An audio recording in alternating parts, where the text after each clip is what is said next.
Bandeko, bonjour et bienvenue sur ma chaîne, j'espère que vous allez bien. On se retrouve aujourd'hui pour une nouvelle vidéo MVCDLM aka Ma vie c'est de la merde. Une vidéo storytime où je vais vous raconter mes storytime les plus fou. Pour commencer, il faut savoir que deux points sont importants pour cette storytime. La première, c'est que les grèves, oui, les fameuses grèves ont commencé le 5 décembre 2019. Ça veut dire que pendant tout le mois de décembre, là, on pouvait rien faire. On était genre bloqués chez nous, on pouvait pas aller au travail, on pouvait pas faire les courses de Noël, on pouvait pas aller au cinéma, on pouvait rien faire. C'était vraiment la guerre de chez guerre. Moi par exemple, j'habite dans le 93 et je travaille dans le 2e arrondissement de Paris.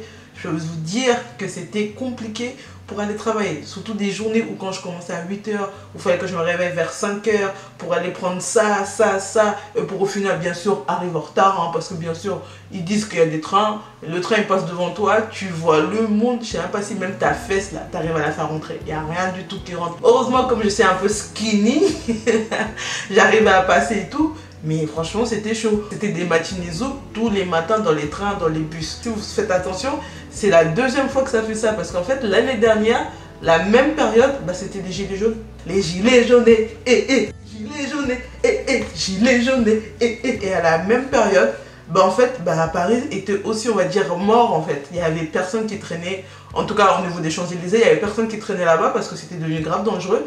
Et là, cette année, bah, c'est pas les gilets jaunes, bah, c'est la RATP. Il n'y avait plus personne dehors. Personne ne traînait dehors. Les bars étaient déserts. À Châtelet, il n'y avait personne. J'ai jamais vu ça. Le deuxième point important à savoir, c'est que moi, je suis une personne très familiale. C'est-à-dire que les fêtes de famille, c'est rare, mais rare que je ne les fête pas avec ma famille. Si vous avez compris, je suis congolaise et comme vous connaissez les Congolais, on a un peu de la famille un peu partout. Moi j'en ai là en Belgique, j'en ai au Canada, j'en ai en Angleterre. Du coup chaque année on organise les fêtes de famille chez un membre de ma famille. Du coup c'est à dire qu'on voyage un peu. Et cette année c'était en Belgique, c'est-à-dire en 4 heures de route en voiture d'ici. Le 24 décembre 2019, parce que moi comme je suis un peu bête dans ma tête, j'avais pas posé mes vacances. J'avais pas posé mes vacances de Noël et j'ai juste pris, je pense, j'ai même pas pris un jour ou deux, c'est juste que le 25 on était fermé. Et normalement, si tout se passait bien, je devais partir le 24 en Belgique et revenir le 25 soir parce que je travaillais le 26. Du coup, pour ça, je suis partie dormir chez mon ami à Cergy. Le train, le RER A, il va directement sur Châtelet. C'était beaucoup plus simple pour moi d'aller à Cergy, d'être sur la A pour pouvoir ensuite rentrer chez moi. Et ce jour-là, comme d'habitude, il n'y avait pas trop de personnes, il y avait encore moins de personnes que les autres jours parce que bon, les gens ils avaient commencé à s'organiser pour les fêtes. Et on a fini le travail assez tôt, je pense que vers 15h j'avais fini ou 14h j'avais fini. Et du coup je me suis dit bon bah c'est super cool, je vais pouvoir rentrer chez moi, aller récupérer ma voiture et pouvoir partir en Belgique. Je me suis fait berner. Du coup moi j'arrive à la gare de Aubert et je vois bah pas de train. Et là je vois bah ils affichent les trains. Le premier train en direction de Cergy, c'était 16h45. Je me suis dit mais merde 16h45 ça me fait waouh c'est grave loin et tout. Du coup j'essaie de trouver des solutions pour pouvoir aller là-bas et je m'inscris sur Citigo. Pour les personnes qui ne connaissent pas Citigo, Citigo c'est une sorte d'application un peu un blablacar de la ville où des personnes font du convoiturage dans la ville. Du coup, bah, je m'inscris sur Citigo et j'ai de la chance. Je trouve un véhicule qui n'est pas très loin, ils avaient dit genre 10 minutes, qui allait vers la gare de Cergy en fait. Et du coup, j'étais grave contente. Parce qu'en fait, Citigo, c'est un peu comme Uber ou même toutes les applications du moment, c'est que vous voyez la voiture quand elle avance et avec le temps qui vous reste en fait. Là, je vois, ça fait 10 minutes, 20 minutes, 30 minutes que la voiture elle est toujours au même endroit et qu'elle a écrit 10 minutes. Et bien sûr, je commence à appeler la personne en mode voilà, vous êtes où et tout, nana. Comme par hasard, la personne ne répond pas et tout. Du coup, en fait, j'ai attendu 40 minutes, des trucs comme ça, pour R.